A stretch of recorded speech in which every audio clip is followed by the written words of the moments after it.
Ayan.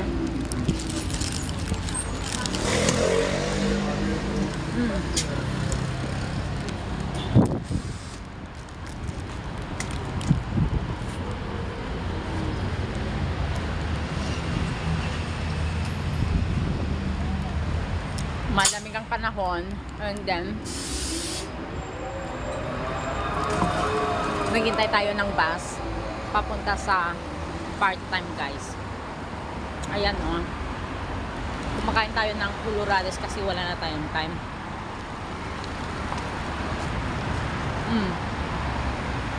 Fresh po. Philadelphia ang laman. Philadelphia cheese.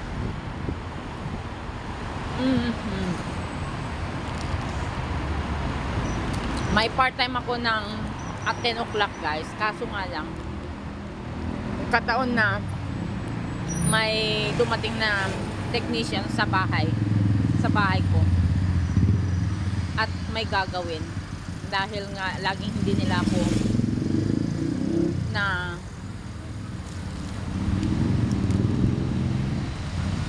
naaabutan. So ngayon, umaga naman siyang pumunta pero late lang siyang dumating din. Ang usapan namin na alas 10. Dumating siya ng 10:20. So ngayon late na tayo. Eto, hinihintay na tayo ng ating bus. Nagumli ako ng ating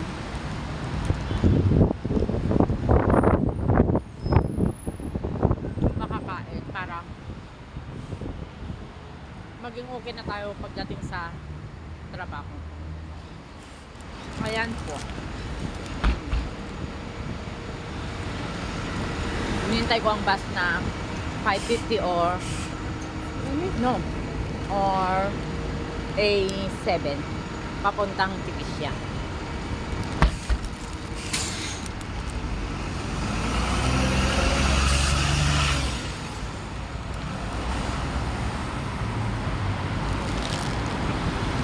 Ang daming sesame kasi. Ayan, ilang minutes pa yung 5A7 yung timer, oh. Ayan, 5 minutes pa.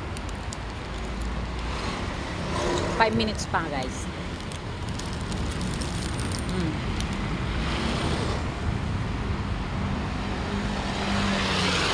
Makakain na natin to.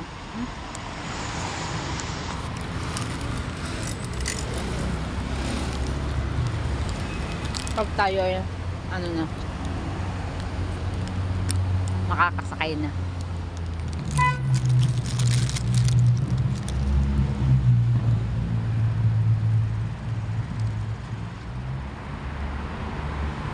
Seven hours yung sideline ko. Kaso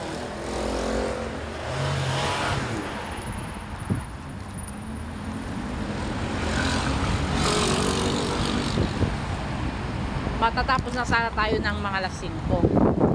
Ngayon, matatapos na tayo ng mga alas 7.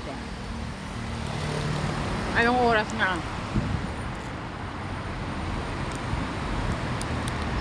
Mag-start na lang ako ng 12, quarter to 12 po. Di, ano ng oras na pag matapos ko na?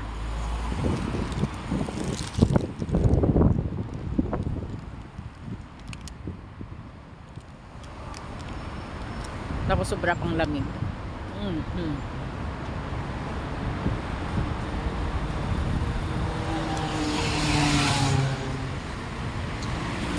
Tikanas na gapi. Kalayseng. Kala.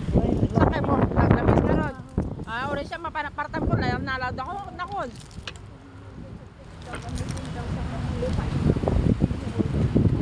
A7 kanyak. Si kayo?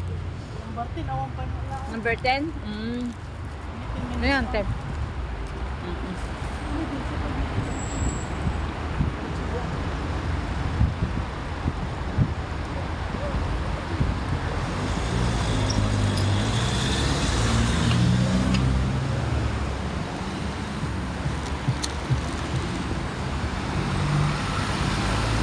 Ayan, parating na. 2 minutes, guys.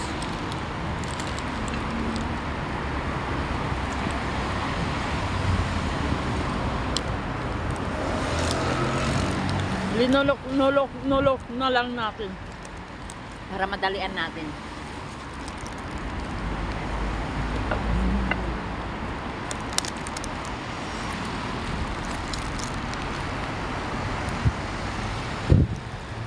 Ang sarap, guys, kasi crunchy yung kanyang sinapay.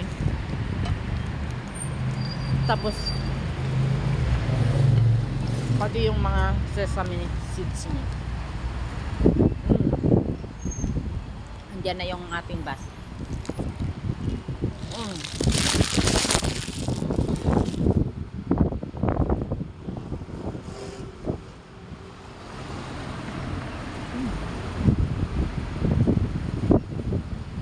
Ano ba yan?